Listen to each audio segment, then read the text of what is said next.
Business news now. Stephen is here. The market back in turmoil once again today, really. The latest fallout from the Brexit vote. We're starting with sterling sliding once again, Stephen. It's another rough day on the markets out there. We've seen the pound slump to its lowest level, not only since the referendum, but in fact its lowest level in 31 years. It went below $1.28 earlier in trading in Asia. Just a short time ago, as you can see there, it was at just over $1.29.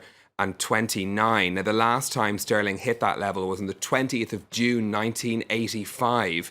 The latest slump was provoked by a brewing crisis in the UK's commercial property sector. Three major funds invested in that area have stopped customers from withdrawing their money from the funds for fear of provoking a property crash. The fall in sterling is also impacting markets around the world, as Delano D'Souza now reports. Turmoil for the British pound more than 10 days after the UK voted to leave the European Union. The currency hit a fresh low against the US dollar, breaching the $1.28 mark for the first time since 1985. With no clear direction on the way forward in the aftermath of a Brexit, the pound is likely to continue to slide even further, with analysts predicting further falls to 120 or even close to parity with the US dollar by the end of the year.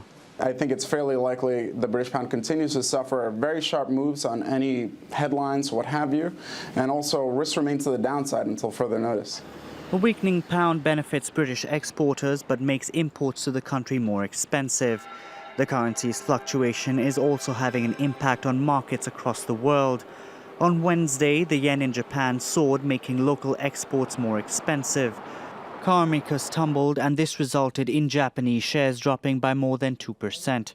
Since the Brexit vote, investors have been looking for safer places to put their money. Investors are clearly seeking safety, and until that remains the case, we can see the US dollar continue to strengthen. The sterling is the obvious victim here. The impact of a Brexit on the world's largest economy has so far been limited. Authorities there, however, say they're ready to act if needed. Let's take a look at what's happening on the stock markets today for you then. European shares, at least in Paris and Frankfurt, to finish the day down fairly significantly yesterday, around 2% each. Those shares down, or those markets I should say, down again at the open today. London's FTSE 100 joining them. Interestingly, those property funds at the centre of that commercial property crisis are down around 1% in trading today. Banks, though, are the sector seeing the biggest falls in Europe. More fears over bad debts at Italian banks not helping their share prices. Over in Asia, as we've just been hearing, Japanese shares were hit by a stronger yen. The Nikkei in Tokyo closing down by over 2%. The Hang Seng in Hong Kong and the Kospi in Seoul seeing fairly significant falls as well. Let's keep with Brexit. Britain's business minister has just been trying to calm fears, hasn't he, about the UK economy? Sajid Javid is calling for emergency cuts to corporate and personal taxes to avoid a Brexit slump. He told the Financial Times that cutting the deficit was no longer a priority, as it could now rise to 5%. The business minister has been laying out his own 5-point plan for the economy in that interview, mirroring one laid out by the Finance Minister George Osborne earlier this week. Among his ideas, the creation of a £100 billion Growing Britain Fund to help stimulate the economy. Some more of the day's business headlines for you next. Spain and Portugal could be the first Eurozone countries to be penalised for breaking EU budget rules. The Financial Times says the European Commission decided on Tuesday the two countries had failed to take effective action to reduce their deficits. The Commission's decision is expected to be formally adopted on Thursday, a move which could put Madrid and Lisbon in line for fines or suspension of EU funds. Silvio Berlusconi says he sold AC Milan Football Club to Chinese investors. The former Italian Prime Minister, who owns the team, announced the sale in remarks to local newspapers. He says the unnamed Chinese consortium will pay at least €400 million over the next 2 years, but other Italian media have cast doubt over whether the deal has been finalised. And the most expensive tickets for the 2018 World Cup in Moscow will cost $1,100.